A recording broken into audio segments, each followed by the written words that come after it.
ఈరోజు జనవరి 30 సరిగ్గా ఇదే రోజున 1948 సంవత్సరంలో అతి గొప్ప అహింసావాది హింసకు గురై చనిపోయిన రోజు.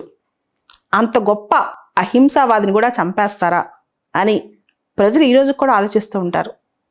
ఆయన చేసిన తప్పేంటి ఆ క్వశ్చన్ పక్కన పెడితే ఆయన మనకు చూపిన మార్గం ఏంటి అనే దాన్ని మాత్రం మనం ఆలోచించాలి. జనవరి 30, 1948 ఇప్పుడుతో మనం చూసుకుంటే ఇది 75th anniversary of his death.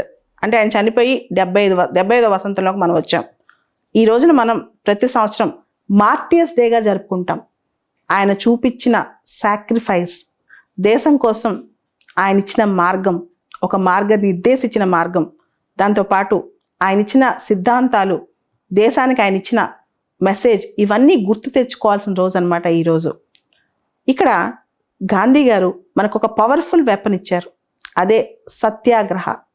ఇంకొక అద్భుతమైన అంశం చెప్పారు, ట్రూత్ అండ్ నాన్ వైలెన్స్, సత్యము అహింస. ఇవన్నీ కూడా గాంధీ గారు దేశానికి ఇచ్చిన మార్గాలు. గాంధీ గారు అనగానే అక్టోబర్ 2వ తారీఖు, జనవరి 30వ తారీఖు ఈ 2 రోజులు గుర్తు తెచ్చుకోవడం, ఈ 2 రోజుల్లోనే గుర్తు తెచ్చుకోవడం కాదు. ఆయన యొక్క ఆవశ్యకత ప్రతి క్షణం, ప్రతిరోజు, ప్రతి మనిషికి ఉంది భారతదేశంలో, ప్రపంచమంతటా. ప్రపంచంలో మనం చూస్తే ఎటు చూస్తున్నా యుద్ధాలే. ఓ పక్క రష్యా ఉక్రెయిన్ పైన దాడి, ఇంకో పక్క ఇజ్రాయెల్ పాలస్తీనా యుద్ధం, మరో పక్క కాశ్మీర్ పైన దాడులు, పాకిస్తాన్ స్పాన్సర్డ్ టెర్రరిజం, ఇవన్నీ మనం చూస్తూనే ఉన్నాం. ఇటువంటి టైంలో గాంధీ గారి ఆవశ్యకత చాలా ఎక్కువ ఉంది. ఆయన దేశానికి ఏమి ఇచ్చారు, ఏం చెప్పారు అని మొదలుపెట్టేబోయే ముందు, ఆయన చనిపోయిన తర్వాత 2 రోజుల తర్వాత ఫిబ్రవరి 2, 1948లో జవహర్లాల్ నెహ్రూ గారు ఆయన గురించి కొన్ని మాటలు చెప్పారు. ప్రపంచంలో చాలామంది గొప్ప వాళ్ళు ఉన్నారు. వాళ్ళందరూ కూడా వాళ్ళ బ్రాంజ్ స్టాట్యూసో, మార్బుల్ స్టాట్యూసో పెట్టుకుంటూ ఉంటారు వాళ్ళ కోసం, లేదా ఎవరైనా పెడుతుంటారు. కానీ ఇక్కడ ఒక మనిషి ఉన్నాడు, ఆయనలో దైవత్వంతో కూడిన అగ్ని రగులుతుండే మనిషి అన్నమాట. ఆయన కొన్ని లక్షల మంది గుండెల్లో ఆయన నెలకొని ఉన్నాడు. ఆయన చనిపోయి ఉండొచ్చు, కానీ ఆయనలోని ధూళి, ఆయన యొక్క స్టఫ్ మనందరిలోనూ ఎంతో కొంత ఉంది. ఆయనంత గొప్పవాళ్ళం మనం కాలేకపోవచ్చు, ఆయనకైనా తక్కువ వాళ్ళమే, కానీ ఆయనలోని శక్తి మనందరిలో ఎంతో కొంత ఉంది అని చెప్తూ నెహ్రూ గారు కన్నీరు కార్చారు ఆ రోజు అన్నమాట. గాంధీ గారు ఎంత పెద్ద సమస్య అయినా డిస్కషన్తో, డైలాగ్తో చర్చించుకుని ముందుకు సాగాలని నమ్మేవాళ్ళు. బ్రిటిష్ వాళ్ళకి ఎన్నో అవకాశాలు ఇచ్చారు, వాళ్ళతో ఎన్నో చర్చలు జరిపారు. అవన్నీ సఫలం కానప్పుడే ఆయన క్విట్ ఇండియా అనే కాన్సెప్ట్ని తీసుకొచ్చారు. అహింసావాదే కాదు, గొప్ప మానవతావాది కూడా ఆయన స్వయం సమృద్ధి, సెల్ఫ్ సఫిషియన్సీ గురించి చాలా ఎక్కువగా ఆరాటపడేవాళ్ళు. అండ్ డౌన్ త్రోడెన్, ఎవరైతే అణగారి ఉన్న వర్గాలు ఉన్నారో వాళ్ళందరినీ ముందుకు తీసుకెళ్లాలని, వాళ్ళ ప్రోగ్రెస్ గురించి ఆయన ఆలోచించారు. గాంధీ గారు చాలా మాటలు మనకు చెప్పి వెళ్ళారు. To err is human, to forgive is divine.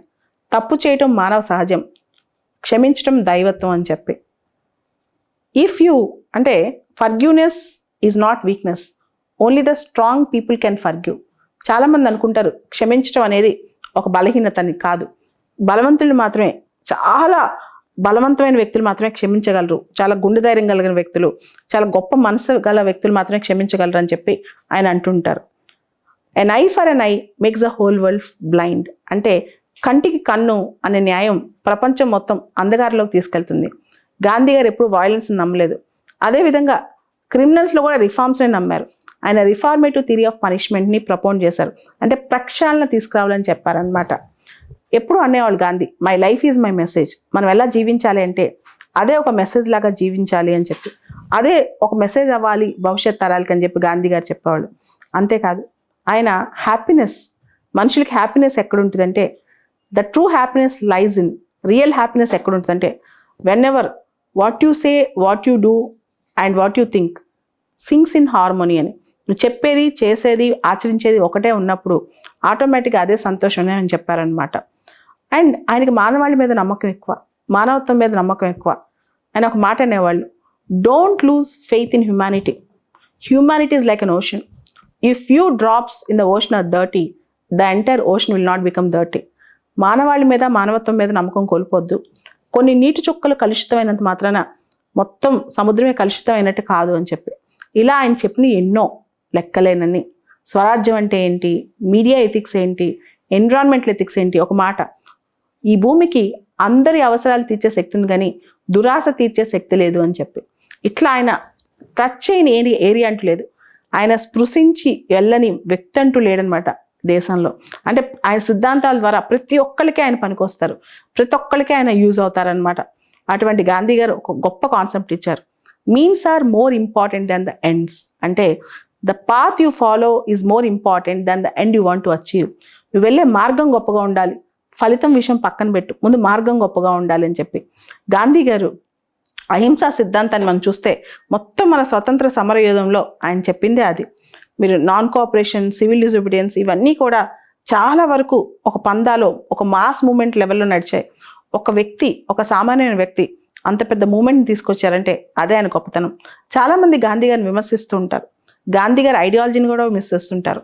అప్పట్లోనే గాంధీ గారు ముస్లిమ్స్ పట్ల సాఫ్ట్గా ఉన్నారని చెప్పి, గాంధీ గారు వాళ్ళకి ఎక్కువగా షేర్ ఇవ్వమని చెప్పారు, వాళ్ళకి పాకిస్తాన్కి ఎక్కువ షేర్ ఇవ్వమని చెప్పారని చెప్పి చాలా విమర్శలు ఆయన పైన వచ్చాయి.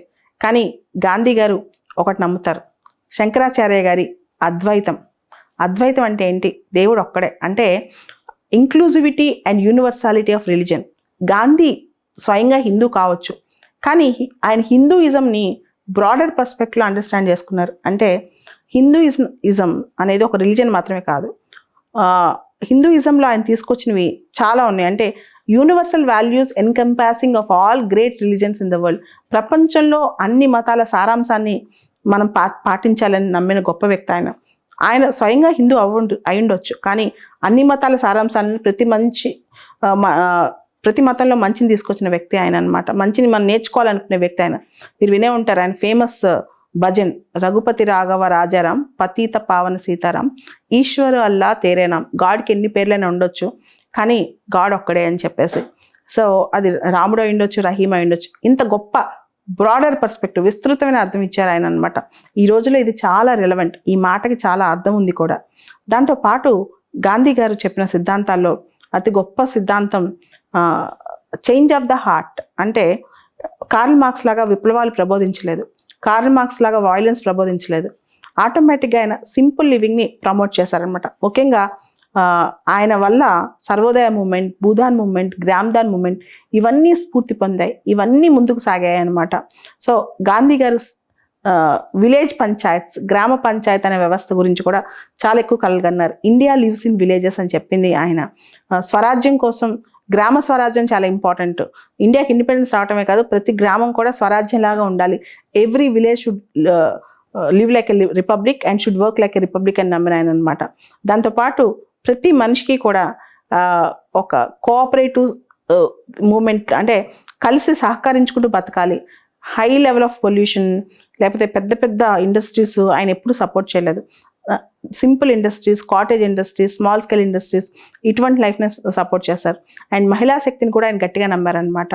If a woman can walk in the midnight without any fear then only I can count that India was truly independent. ఒక మహిళ అర్ధరాత్రి పూట స్వతంత్రంగా నడవగలిగినప్పుడే, ఏ భయం లేకుండా నడవగలిగినప్పుడే భారతదేశానికి పూర్తిగా స్వతంత్రం వచ్చినట్లు లెక్క అని చెప్పి గాంధీ గారు చెప్పారు. సో ఇవన్నీ చూస్తే గాంధీ గారు మనకి ఇంకో తలిస్మా కూడా ఇచ్చారు, ఒక మంత్రం ఇచ్చారనమాట.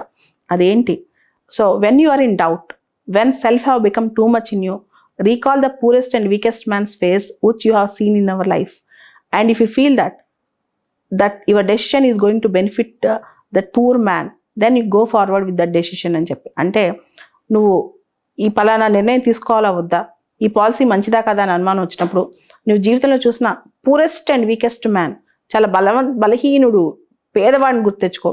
నువ్వు తీసుకుంటే నిర్ణయం అతనికి చిద్విలాసం తీసుకురాస్తుంటే, అతనికి స్వతంత్రం తీసుకొస్తుంటే, అతనికి బెనిఫిట్ తీసుకొస్తుంటే ఖచ్చితంగా ఆ నిర్ణయానికి లోబడి ఉండి అని చెప్పి. అదేవిధంగా గాంధీ గారు 7 మహాపాపాలు, 7 డెడ్లీ సిన్స్ గురించి కూడా మాట్లాడారు. Wealth without work, knowledge without character, science without humanity, pleasure without conscience, politics without principles, business without morality, worship without sacrifice. ఇలా ఇవన్నీ కూడా ఆయన చెప్పారనమాట. ఒక దేశానికి 10 తరాలకి కావాల్సినంత స్ఫూర్తిని మనకి ఇచ్చేసి వెళ్ళిపోయారు. ఇది ఆయన వెళ్ళిపోయిన రోజు, ఆయన స్ఫూర్తిని గుర్తెచ్చుకోవాల్సిన రోజు. గాంధీ ఆవశ్యకత తగ్గిపోతుంది, గాంధీ కేవలం స్కీమ్స్ అండ్ ప్రోగ్రామ్స్ వెనకాల పేర్లు లేదా అక్టోబర్ 2 గాంధీ జయంతి మాత్రమే కాదు, గాంధీ మనందరిలో ఉన్నాడు. మనందరికీ ఒక ఆశయం చూపించే బాటగా నిలిచారు. ప్రపంచంలో ఇంత అశాంతి ఉన్న రోజున ఆయన శాంతి సందేశం అవసరం. ఆయన మనకి ఇంకా అవసరం. గాంధీ ఒక వ్యక్తిగా చనిపోయి ఉండొచ్చు. గాంధీ ఒక ఐడియాలజీ, గాంధీ ఒక సిద్ధాంతం, గాంధీ ఒక సూత్రధారి, గాంధీ మనందరికీ ఒక పాత్ చూపించే, ఒక దారి చూపించే రహదారి. అటువంటి గాంధీని ఈ రోజున మనం గుర్తు తెచ్చుకోవాలి. ఈ రోజు మాత్రమే కాదు, ప్రతిరోజు మన జీవితాల్లో ఆయన ఇచ్చిన సిద్ధాంతాలే ఆదర్శం.